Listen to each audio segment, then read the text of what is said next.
ہوتی ہے۔ عبادات اصل میں نوجوانوں کا کام ہے۔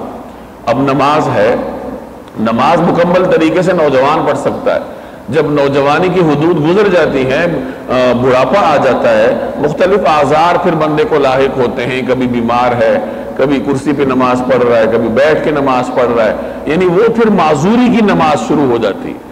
جو اصل میں مکمل نماز ہے، مکمل عبادات ہیں، وہ اللہ تبارک و تعالی ایک نوجوان کو اس کا موقع دیتے ہیں کہ وہ اچھے طریقے سے اپنی عبادات کرے۔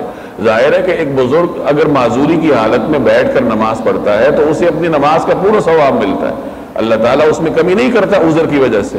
لیکن بہرحال نوجوان کو اس اعتبار سے ایک شرف حاصل ہوتا ہے کہ وہ کھڑے ہو کر اللہ کی بندگی کرتا ہے، زمین پہ سجدہ بھی کرتا ہے، ماتھا بھی ٹیکتا ہے۔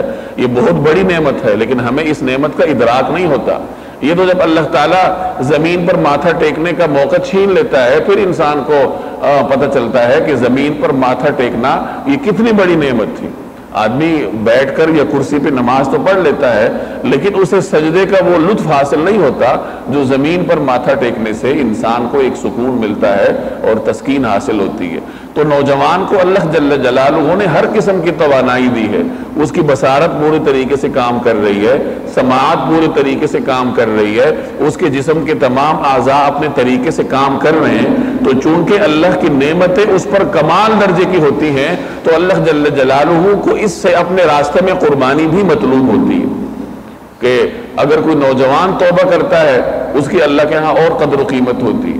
بزرگی میں تو ہر آدمی کو پھر توبہ کرنی ہوتی ہے، اس کے پاس پھر امکانات محدود ہو جاتے ہیں۔